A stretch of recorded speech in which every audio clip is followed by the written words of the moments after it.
Welcome back. We are here at the industry track and we're excited to bring you our next speaker. This next speaker is actually a longtime friend of mine. We started the exact same week at the exact same company, and she has been growing ever since. Ellie Barco is program manager at MCL Construction. And in this 25-minute session, she's going to share the practical lessons from her career. Whether that's continuous learning, resilience, confidence, mentorship, relationship, sponsorship, all the things that it takes to shape success on projects, on organizations, and in becoming a future leader. You'll learn real-world strategies that you can take back so that your voice is heard and you can navigate career moves and build versatility. Please welcome Ellie Barco. Thank you, AJ. It is true. We did start together the same day. Our offices were pretty small and definitely not as nice and big as I have behind me here today. So it's fun to always circle back with you. So today I'm presenting on hard hats and blueprints for growth, career strategies that make an impact, and really just going to walk you through my career over the last 20 years and how I intentionally and unintentionally kind of got to the point that I am at today. So again, my name is Ellie Barco. I've been in the construction industry for 20 years. I have worked for a wide range of organizations, spent 15 years at a large general contracting firm, and then I morphed into doing some technology work for a software company for a couple of years.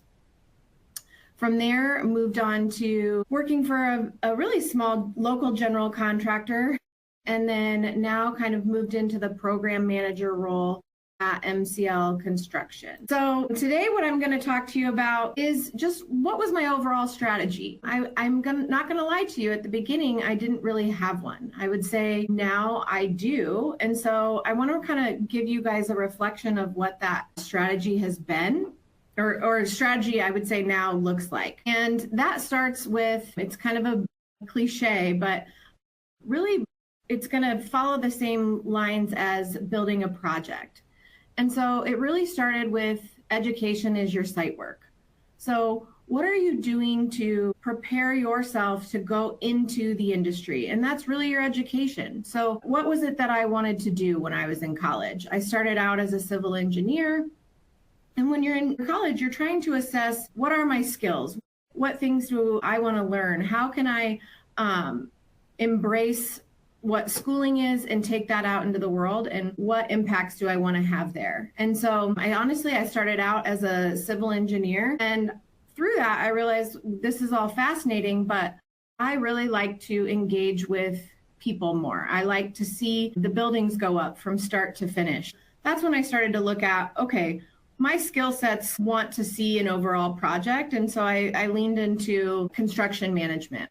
With that, it's what kind of education am I getting with that construction management degree? It was a wider range. You got to touch all aspects of construction. And then on top of it, I really liked that they also got into your kind of soft skills, business skills.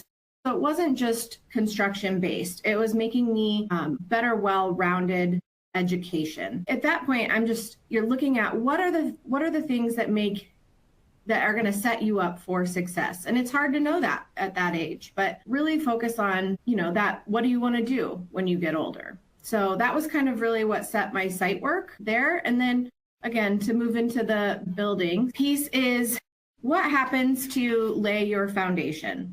So this is, what do I need in order to be successful? Which company do I want to look at working for?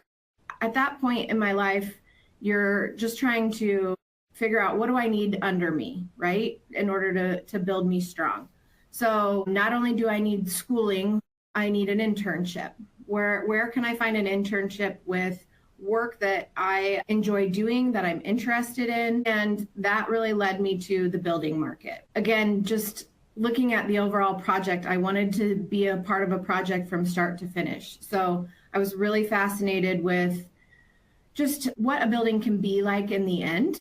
And so what are all the steps to get there? And you get to touch every aspect of the project.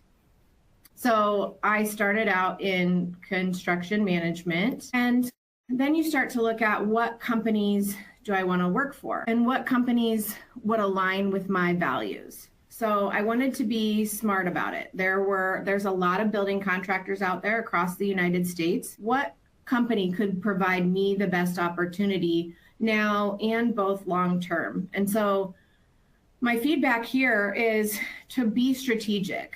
Actually truly investigate the companies you're looking at and what their values are, what their mission statement is, and how your personal values track into that company. There are a lot of opportunities out there and more than one can fit. And I'll get to that a little bit later in my career or in my discussion about how those companies can help also shape where you end up.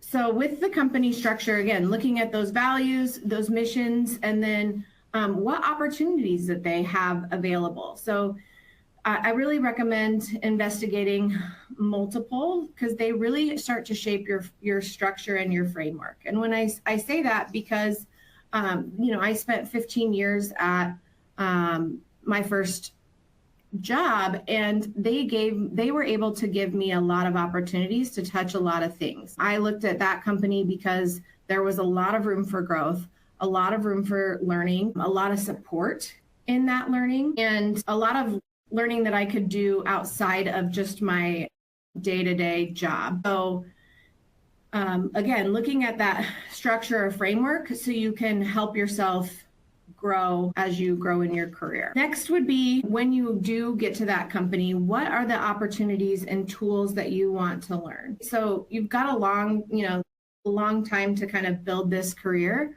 but it was what opportunities are available and what projects. And those projects, when I look back, have really shaped my career. The items I've learned throughout those projects, I've been able to be very integrated and invested with all of my clients and what they can provide back to me. So it's not just, when you look at your projects and your opportunities, it's not just an opportunity to build a certain project. It's an opportunity to learn about and invest in another company and what their values are and what you can provide to them in the long run with this project. So really focusing on what opportunities are available for the projects that are out there. And then when you're on that project, what tools are you putting into your tool belt? And that's very much your soft communication skills with working with clients, your communication skills with working with subcontractors, how you format your delivery with each of those counterparts can be very different. And you have to turn that on throughout the day. So being able to be adaptable and resilient were things that I learned early on. Throughout that, every project I took on a different role, right? So the important piece in that was when I was in those roles, who can I learn from? Who's best to partner up with, to ask questions so that I can be really good at my job and help everybody else be good at their job. So looking at the overall project and what can elevate the entire project. All of those opportunities and projects that I spent, I would say, the first 12 years of my career working on gave me a different lens to look at things. So about 12 years into my career is when the technology shift started to happen in construction. And with that, I had noticed, the construction is being built the same, but the tools that we are using to build it has changed. And so, I was looking at the younger generation coming into the industry, and how do we bridge that gap? How do we teach them, the same things that I learned, and with AJ too. The first 12 years of my career, but just a different, new way to do it. And those tools really dove into how does the company also operate? How does the company train the young employees? how does the project ensure that they're using the tools that they need in order to make the project be successful and that they're meeting the company's requirements. So I started to take a holistic look at the overall job itself and not necessarily the project. And it was like, what were the things that people needed? And they needed consistency and process with new softwares. So I took it upon myself, being the, how do you be a voice heard, and took it to leadership and said, absolutely understand that the construction industry is evolving and that we want to use these new tools, but we need guidance and buy-in from leadership as to how we want these tools to be used. Because software and technology is great, but you want to be able to focus on how it's best used for you and your company and what you're getting out of it.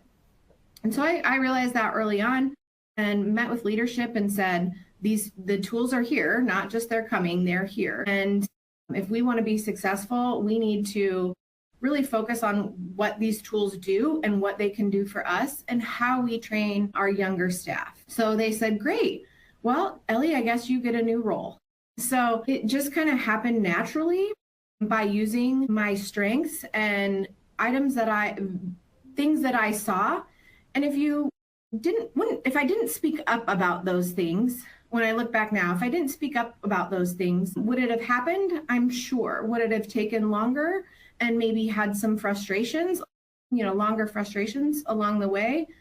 Probably. But I had enough confidence in my skills that I had learned from my structure and my projects to be able to say, I can go to leadership and tell them that we want more and that the young staff deserve more. With that new role, I got to train the whole district and write up processes and really get into the nit and gritty of the operations and how our business would change.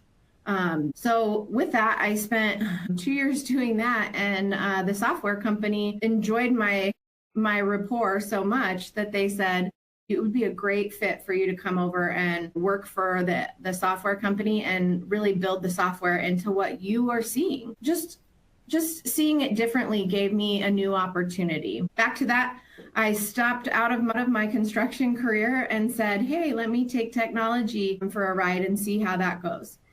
Honestly, I was kind of uncomfortable stepping into that role.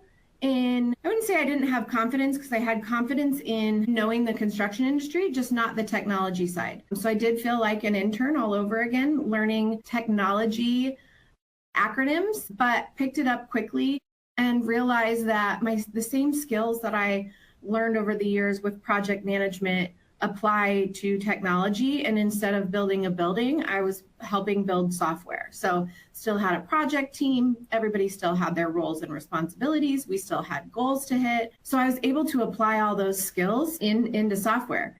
And it was actually, honestly, looking back, it was a fun journey and got to meet a lot of great people. And I can now speak technology jargon, as maybe not as well as construction jargon, but I can at least tie the two together, which has turned out to be a really unique tool in my toolbox and has set me up for different opportunities. So that leads me into, how do you shape your interior? So the interior of my building is really my people, my relationships, my community. And I would not be where I am today without that.